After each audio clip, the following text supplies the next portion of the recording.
সতেরো বছর একটা অপ্রাপ্ত মেয়েকে কিভাবে 2 দিনের রিমান্ড দেয়? পৃথিবীর কোন সভ্য আইনে আছে একটা 17 বছরের কিশোরীকে 10টা দিন ধরে ওকে জেলে আটকিয়ে রেখেছে কোনো জামিন ছাড়া, কোনো বিচার ছাড়া? একটা মিথ্যা মামলা রুজু হয়েছে আমাদের জুলাই যোদ্ধা তাহরিমার বিরুদ্ধে। বিনা অপরাধে 50 কোটি টাকার মামলা কিভাবে দেয় একটা মেয়েকে? যাকে আমরা যখন তাকে গ্রেপ্তার করা হয় তাকে দেখতেছি একটা মুসুরি এবং একটা চিরা বিছনা চাদর, সেই মেয়েকে কিভাবে 50 কোটি টাকার মামলা এবং রিউমার মতো ছড়ায় যায়? তাহলে বোঝাই যাচ্ছে যে এটা খুবই সুপরিকল্পিতভাবে এটা করা হয়েছে। সকালেই তাহরিমার সাথে এখানে গারদখানায় আসার পর সকালে ওর সাথে 20 মিনিট কথা বলেছি। সে বলেছে, আঙ্কেল আমার সাথে ওই লোক বারবার আমাকে খারাপ প্রস্তাব দিত। যত আন্দোলনে গিয়েছি তত আন্দোলনে সে হাজির হয়েছে এবং আমাকে কুপ্রস্তাব দিয়েছে। আমি তার এই প্রস্তাবে রাজি হই নাই, যার কারণে সে এটা প্রতিশোধ নেওয়ার জন্য আজকে এই 50 কোটি টাকার মামলা সাজাইছে। 17 বছর একটা অপ্রাপ্ত মেয়েকে কিভাবে 2 দিনের রিমান্ড দেয়? এটা আমার প্রথম প্রশ্ন। কোন আইনে আছে? ভারতীয় সংবিধানও তো নাই যে অপ্রাপ্ত বয়স্ক একটা মেয়েকে 2 দিনের রিমান্ড দিবে। তা আবার কারাগারে তো দিনে ছিল, কিভাবে সে কারাগারে থাকে? পৃথিবীর কোন সভ্য আইনে আছে একটা 17 বছরের কিশোরীকে 10টা দিন ধরে ওকে জেলে আটকিয়ে রেখেছে কোনো জামিন ছাড়া, কোনো বিচার ছাড়া?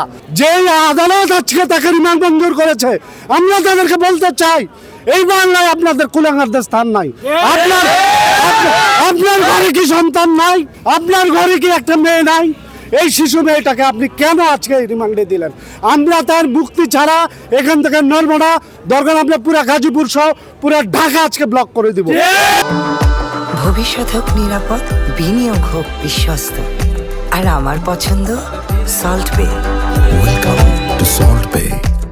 24-এ যেমন নিয়ম মেনে কোনো কিছু হয় নাই, প্রত্যেকটা যেখানে অন্যায় দেখবো সেখানে আমরা নিয়মের তোয়াক্কা করবো না, সেটা কোর্ট হোক আর যেটা হোক। আমিও তো জুলাইতে আন্দোলন করেছি, কোনো কিছু নিয়ম মেনে প্রয়োজন আমাদের কোর্ট থেকে কোর্টের সামনে এখন আন্দোলন করতেছি না, এটা নিয়ম হোক বা না হোক জানি না, আমাদের সবাইকে অ্যারেস্ট করে নেওয়া যাক প্রয়োজনে।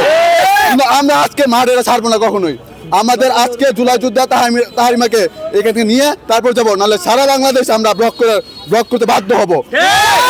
আমরা এখন সিজিএম 2 দিন রিমান্ড করছে, সিজিএম এর কাছে যাবো। সিজিএম এর কাছে উনি যদি এটা ব্যবস্থা না নেয় তাহলে আমাদের কর্মসূচি গাজীপুর থেকে শুরু করে পুরো ঢাকা সহ সারা বাংলাদেশে আমাদের ব্লকের কর্মসূচি দিব। এখন আমরা দেখবো এখন কি হয়। এখন আমরা আদালত থেকে ছাড়বো না, আদালতে আমরা চলবো আমাদের কর্মসূচি। আমাদের যে ধরনের পদক্ষেপ নেওয়া প্রয়োজন, কোনো নিয়মের তোয়াক্কা না করে, অনিয়ম হোক আর যেটা হোক, জুলাই যেমন অনিয়মের মাধ্যমে করে রেখেছি তাহরিমাকে আমরা ছাড়িয়ে এখান থেকে নিয়ে যাবো। সেটা সুশীল মব বলুক আর যেটাই বলুক, জুলাই যুদ্ধের জন্য আমরা প্রাণ দিতে রাজি আছি। একটা মিথ্যা মামলা রুজু হয়েছে আমাদের জুলাই যোদ্ধা তাহরিমার বিরুদ্ধে। আজকে তার বিরুদ্ধে পুলিশ রিমান্ড চেয়েছিল, এই রিমান্ড আদালত মঞ্জুর করেছে 2 দিন। চেয়েছিল কয়দিন? 7 দিন চেয়েছিল, এর মধ্যে 2 দিন মঞ্জুর করেছে আর জামিন নামঞ্জুর করেছে। এইটা আমরা লিগেলি এই আদালতের যে রায় হয়েছে এটার আমরা লিগেলি পদক্ষেপ নিব। আমরা আদালত অবমাননা কেউ করব না, এই ব্যাপারে সবাই খেয়াল রাখবো। আমরা লিগেলি স্টেপ নিব, এই আদেশের বিরুদ্ধে আমরা রিভিশন করব। সেটা হলো আমাদের আইনগত বিষয়ে আমরা এভাবে আগাবো। আর এটা মিথ্যা মামলা সবাই জানে, সেহেতু আমরা আশা করি এটা আমরা রেমেডি পাবো এবং আগামীকালকের মধ্যে আমরা রিভিশন করব এবং আমরা রিভিশনে আমরা আশা করি আমরা ন্যায় বিচার পাবো এবং তাহরিমা জেল থেকে মুক্তি পাবে এবং তার পরীক্ষা আছে সামনে, সে পরীক্ষায় অবতীর্ণ হবে।